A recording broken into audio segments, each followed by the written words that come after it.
वक्रतुंड महाकाय सूर्यकोटि समप्रभा निर्विघ्नं कुरु मे देव सर्वकार्येषु सर्वदा। जय श्री गणेश।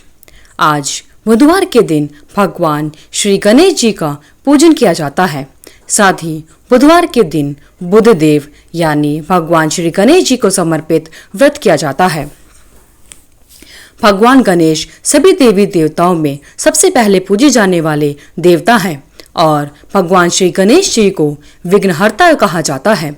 बुधवार के देवता भगवान गणेश को बुद्धि के देवता भी कहा जाता है। ऐसे में बुधवार के दिन व्रत रखने पर जीवन में सुख समृद्धि का वास होता है और सभी समस्याओं से छुटकारा मिलता है। तो आइए सुनते हैं बुधवार के दिन बुधवार की व्रत कथा। एक समय की बात है, समतापुर नगर में मधुसूदन नाम का एक व्यक्ति रहा करता था। वह बहुत धनवान था। मधुसूदन का विवाह बलरामपुर नगर की एक कन्या संगीता के साथ हुआ। शादी के बाद संगीता अपने मायके चली गई और मधुसूदन उसको लेने के लिए बुधवार के दिन बलरामपुर गया। मधुसूदन ने पत्नी के माता पिता से संगीता को विदा करने के लिए कहा। माता पिता बोले, बेटा आज बुधवार है और बुधवार के दिन किसी भी शुभ कार्य के लिए यात्रा नहीं करते।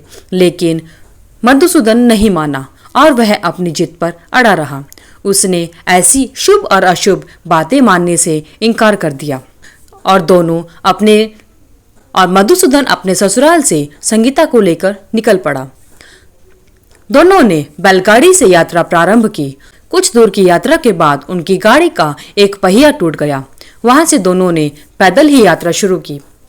उसके बाद रास्ते में संगीता को बहुत प्यास लगी। संगीता ने अपने पति मधुसूदन से कहा कि उसे प्यास लगी है और वह उसके लिए पानी लेकर आए। मधुसूदन उसे एक पेड़ के नीचे बैठाकर पानी लेने के लिए चला गया। जब थोड़ी देर के बाद मधुसूदन वापस लौटकर आता है तो वह देखता है कि उसी की शक्ल का एक व्यक्ति उसकी पत्नी संगीता के पास बैठा है और वह दोनों आपस में बहुत हंस हंस कर बातें कर रहे हैं।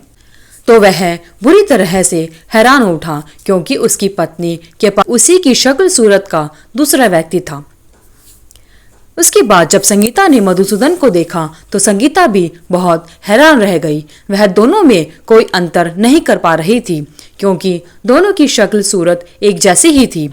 मधुसूदन ने उस व्यक्ति से पूछा कि तुम कौन हो और मेरी पत्नी के साथ क्यों बैठे हो। मधुसूदन की बात सुनकर उस व्यक्ति ने कहा, अरे भाई, यह तो मेरी पत्नी संगीता है। मैं अपनी पत्नी को ससुराल से विदा कराकर लाया हूँ और संगीता ने मुझसे पानी मांगा तो मैं पानी लेने के लिए गया था। लेकिन तुम कौन हो जो मुझसे ऐसा प्रश्न कर रहे हो। मधुसूदन ने कहा, जरूर तुम कोई चोर या ठग हो। यह मेरी पत्नी संगीता है। मैं इसे पेड़ के नीचे बैठाकर जल लेने के लिए गया था। इस पर उस व्यक्ति ने कहा, अरे भाई, झूठ क्यों बोल रहे हो। संगीता के लिए पानी लेने तो मैं गया था। मैंने तो जल लाकर अपनी पत्नी संगीता को पिला भी दिया। अब तुम चुपचाप यहाँ से चले जाओ, नहीं तो सिपाही को बुलाकर तुम्हें पकड़वा दूंगा।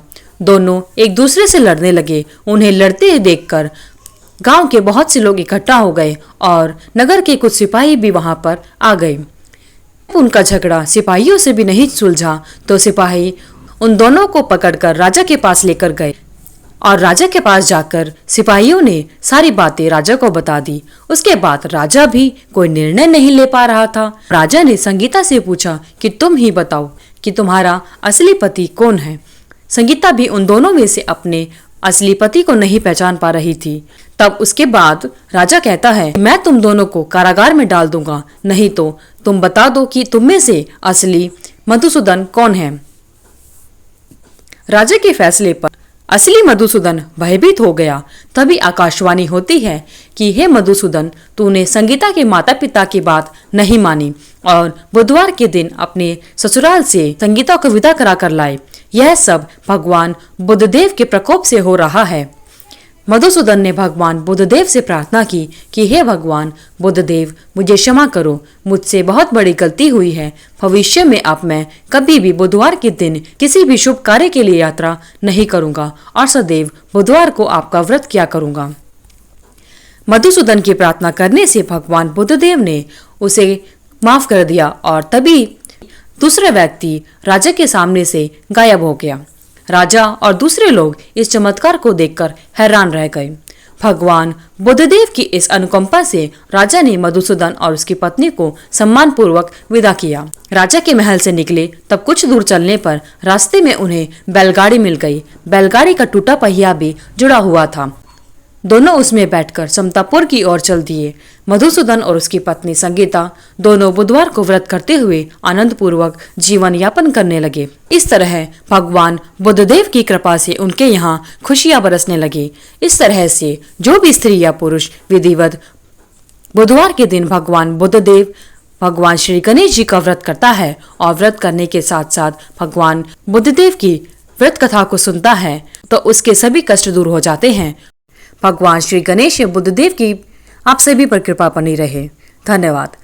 अगर आपको वीडियो अच्छी लगी तो वीडियो को लाइक करें, शेयर करें, चैनल को सब्सक्राइब करके बेल आइकन को जरूर प्रेस करें ताकि आगे आने वाले सभी वीडियोस की नोटिफिकेशन आप तक समय से पहुंचती रहे। धन्यवाद। आपका दिन मंगलमय हो।